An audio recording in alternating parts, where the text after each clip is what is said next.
Assalomu alaykum. Facebook қолданушылар, assalomu alaykum. Bağbanдар jamoati. Mına Kılıç Şanayev деген jigit menen joluktuk. Kılıç kandayсың? Жақсы. Bazar kандай болуп атат?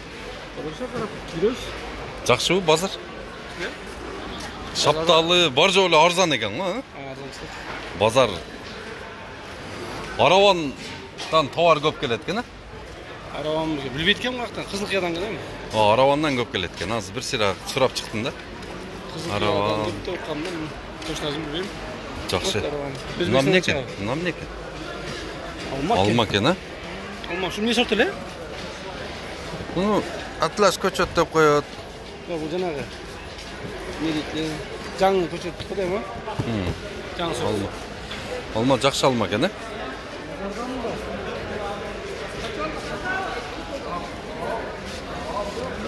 Шапталы канчадан экен, 65. Сорту кандай бул?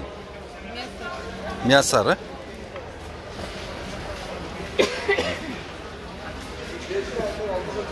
Мынандай шапталылар да бар. Түктүү шапталы, түгү жок шапталы. Мына лола окшойт, Канчадан экен шапталы? Кайсы? Ушулар, 70. 70тен. Лола эле, Мыначы? Неме, мына. 70. Бул 65. Не деп коет эле? Бул биякта Восток дейт. Жакта Москва дейт. Москва, Восток. Шапталы жакшы кириптир, бүгүн, Бул да неме, Араванбы же Кызылкыябы? Кызылкыя. Кызылкыя. Жүзүм каяктыкы? Өзбек. Өзбекстан экен. Жүзүм Өзбекстан. Өзбекстан яшыктайбы. О, Каракода Тажикстан. Кайсы Тажикстан? Каракода. Бак Тажикстанды айтпайт экен бул. Мен айтты да. Тажикстан дейт. О, яшыктайбы бүт Өзбекстан экен. Ошону сурап жүргөм деген болду. Өз тажиктердин товарын эми Канчтырат керек? сатпай эле коюш керек да. Мына бул жерге не кереги бар? Раз өзү мына Тажикстан товарын келип туруп, Финполиста жөн эле арестовать этип койсо болот. Мына испанка. Мына сливанын аты испанка, 35 сомдон экен. Мына лето. Мына 65 сомдон Аравандын жүзүмү бар экен мына. Аябай сонун жүзүм экен. Базар сонун экен. Бүгүн базар бар жок бар экен. Мынандай шапталуу отургузгула. Ушул өткөндө айттым эле да.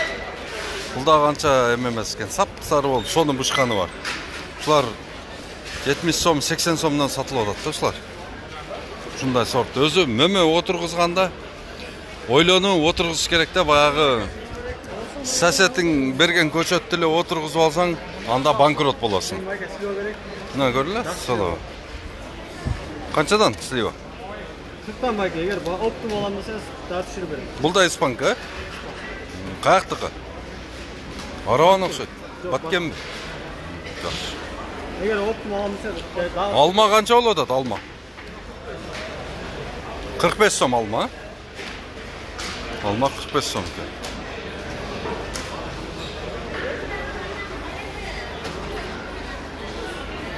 Мына шапталыларды көрүңүзбү? Сон сорттор ушулар. Ушуларды отургузсаңар жакшы кетет. Мына эми башка бир мамлекеттерден эмеге замисивый болгон токтотушубуз керек да. Жүзүм каяктыкы жигиттер? Өзбекстан деп айттыңыз сизге.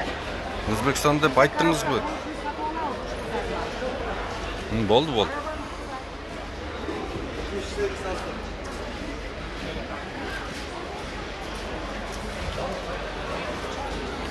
Тажикстандын жүзүмү келет экен, бирок мындай секретный сатылат экен да, бекитип сатышат экен.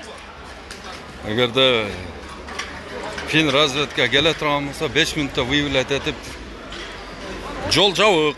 Каяктан, асмандан алып учуп келди. Мына бул Өзбекстандыкы.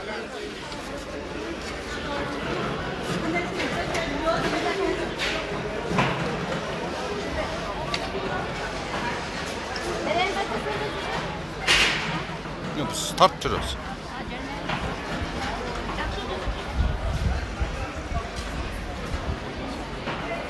Дагы бул базарды кеңейтиш керек да. Чоң кылып КамАЗдар менен келип түшүш керек. Адамдар мынандай фруктуну көп жешибиз керек. Фрукты, овощи ушудан көп жесек, анан кийин биз оорубайбыз да. Аябаш керек. Мына өзүбүздөн жүзүмдөрдү чыгарып, шапталынын түрлөрү менен чыгарып, алманы, сливаны, жүзүмдү жийип ташташыбыз керек. Ошондо анан кийин биз независимый болобуз. Ошондо биз анан кийин мындай базарлар ар бир районда, Аламедин районунда отдельный ачылыш керек. Первомайский районунда отдельный ачылыш керек. Октябрьский районунда отдельный болуш керек мындай базарлар. Свердловский райондун базары өзүнчө болуш керек ушундай. Элдерге доступный болуш керек. Мына тетиги 12-чи микрорайон Асанбайдан бул жака келе албайт. Ошол Асанбай тарапка дагы куттум ушундай кылып эле.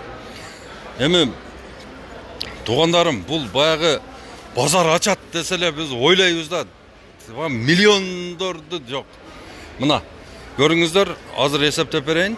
Мына тетиги ширинасы аябай болсо 20 метр. Узунасы где-то бир 150-200 метр деп коелу. Ушундай эле навес кылып туруп эле, ушунун ичине мынандай кылып коммерсанттардыкка возможность бериш керек. Элдин баардыгы келип, ошол жерде арзан алып жегени возможность болуш керек. Азыр мисалы үчүн мынаны бандай базарчылар алат дагы, мисалы үчүн 50 сом сатылып аткан шапталын алып барып 100 сом коюп алат. Анан кантип алып жейт. Мына ошон үчүн мына Бишкектин мына жаңы шайланган депутаттары ушуга башын катырыш керек. Доступный овощ менен фруктуга доступ бериш керек элге. Андай кылбаса болбойт, туугандарым.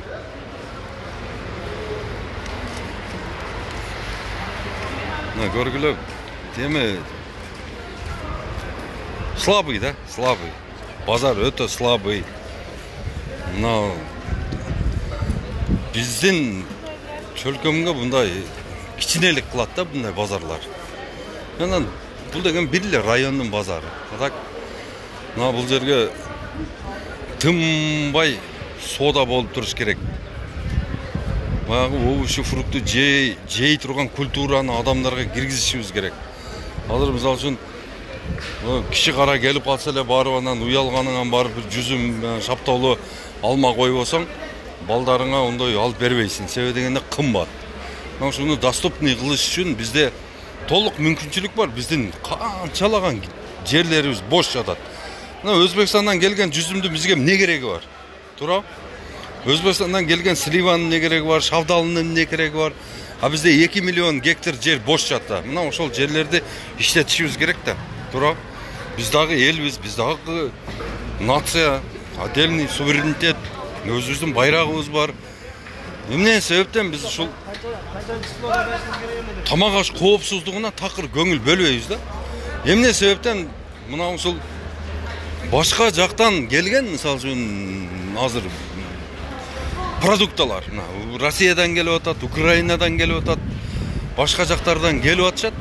Бир проверкасы жок, бир немеси жок эле, жөн эле ошолордун бир фирмасынын атына ишенип эле адамдар алып келип сатып атат, оны эл ишенип жеп атат да. Тамак аш коопсуздугун биз өзүбүз жаратышыбыз керек. Мына бизде өспөгөн эч нерсе жок, бар жок өсөт бизде. Туугандарым, адамдар жей турган бардык тамак аш бул жерден чыгат, асмандан түшпөйт. Мына жерге отургузасын, мына жүзүмдү жерге отургузасын, ошол жерден жүзүм чыгат.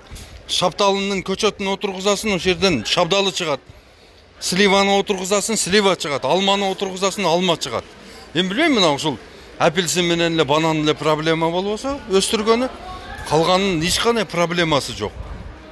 Эмне себептен биз тажиктикин жешибиз керек, эмне себептен өзбектикин жешибиз керек экен, эмне себептен бизге тетиги эми кышындасы карасаң, как будто биз Саудия Аравиябыз да. Эми Аргентинадан келип атат дейт, Бразилиядан келип атат дейт, алма келип атат. Тетиги Азербайжандан бери Түркмениядан помидор ташып. Не кереги бар? Бизде 2 миллион гектар жер бош жатса. Ушуга амал кылыш керек, ушуга ойлонуш керек, суулар жатса, Туурабы? Шайлоо деп эле, ар бир шайлоого эле ошол таластан бир 5 чыгат, 5 миллион коротот. Оштон чыгат бир 20 миллион доллар коротушат. Бардыгы эле ар көлдөн чыгат, нарынан чыгат. Мына ошолор акчаларын бириктирип туруп, элге суу чыгарып берип туруп, мына жерлерди иштеткенди возможность кылып бере турган болсо, биз ошолорду өзүбүз эле шайлап коебуз. Онтип чачыштын кереги жок. Акчанын берекесин кетирип турабы. Мына карагыла, кандай сонун базар. Ушундай базарлар бизде ачылыш керек. Керек болсо ар бир райондо ушундай чоң базарлар болуш керек. Мына ошол жерде кишилер өзүнүн продукциясын алып чыгып, ошол жерде кеңири кесири реализовать этиш керек. Ошого жол түзүп беришибиз керек биз туугандар. Мына ушул товарлар сатылып бүттү. Мына караңыз, кандай сон, мөлтүрөйт го, ар бирин мончок кылып тизсең, кандай чырайлуу. Мына карагыла. Кандай чырайлуу,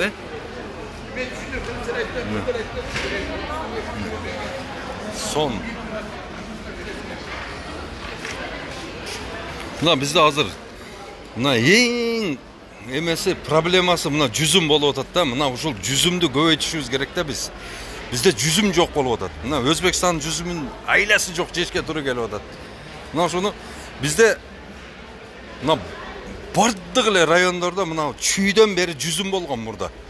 Биз башка жактан мына жүзүм келчү эмес эле Кыргызстанга. Өзүбүздүн жүзүм болчу эле да.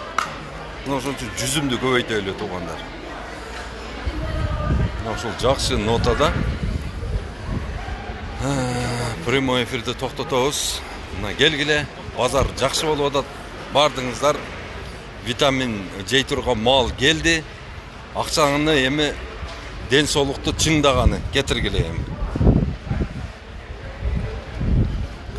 Мына болсо ушундай коробкада ушул тажиктин жүзүмү гана келет да. Мына ушул тажиктин жүзүмү ушул туугандар. Танып алдым мына. Бир да жазуусу болбойт, 2 тешиги болот. Мына анан жүзүмү мынандай болот. Мынандай, бирөөсү мынандай болот.